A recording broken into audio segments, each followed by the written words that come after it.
1989 Nissan Skyline GTR. I've had the car for about 3 to 4 years now.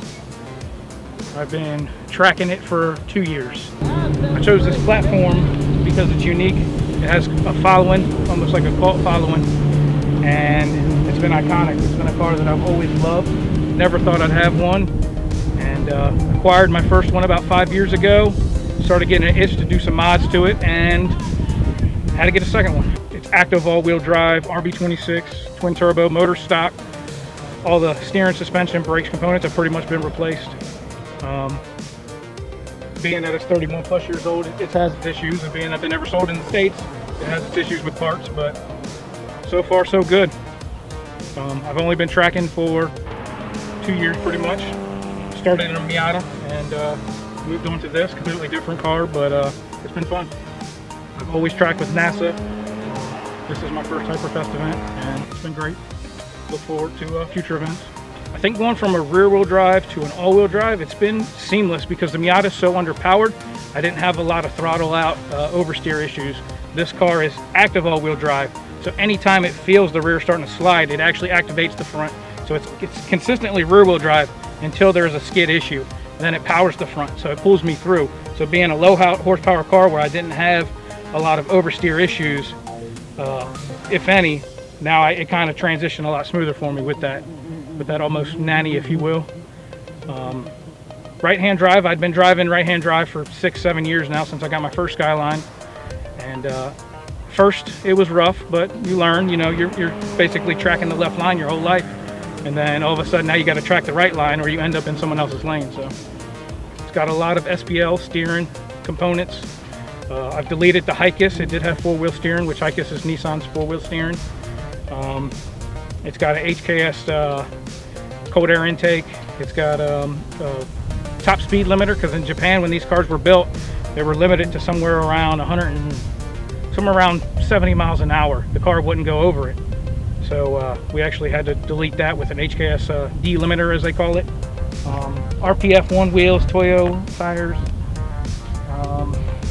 Let's see, G-lock brake pads. We've got a 9 Lives racing wing.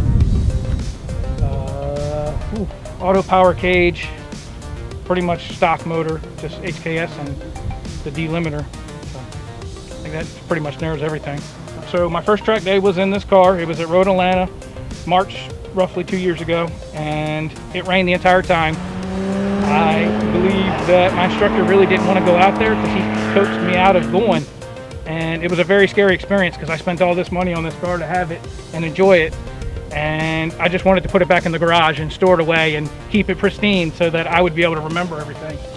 But after getting into Miata and getting comfortable on track, I realized that the GTR is the car I want. That's why I bought it. So we went ahead and swapped the Miata out, jumped in the GTR, just brakes and tires, that's it.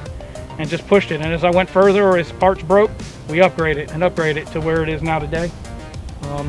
Definitely not end product. I don't think there's any such thing, but it's enough car for me to learn at still at the level I'm at. And then as I progress further as a driver, the car will progress as well. Not a lot of people have Skylines out on the track. If they do, they're R35s. It stands out. It's timeless almost. You know, the R32 and the Bathurst races are what started the nickname Godzilla and its domination on the track. And one day I hope to be somewhere of that level to where the car would also be recognized as Godzilla because of its ability. Definitely more driver mod than anything at this point, but I'll get there. Pro Auto has been a big help from the start. They brought me to my first track day. They're with me every track day. 9 Lives hooking me up with the wing, and Core 4 with the big brakes on the front. Grassroots for hosting this event. Hyperfest for allowing us still to be out here even though everything going on. Will Wood has been great with the front calipers. Amazing design. And NASA, of course, because we wouldn't be out here if they weren't organizing these events as well. So I'd like to thank them as well. Being someone who's always been into cars his whole life, I never imagined to be at this point. I mean, it might be small to the world, but it's huge to me to be out here with all these people and a lot of talent and a lot of cars, and it's just a fun environment, and I wish more people would join in on it, and Grassroots really helps out with that. The layout is very well done. I definitely look forward to another event with it. Support brands that support Grassroots Motorsports. Get your chemical solutions from CRC Industries. Visit crcindustries.com to learn more.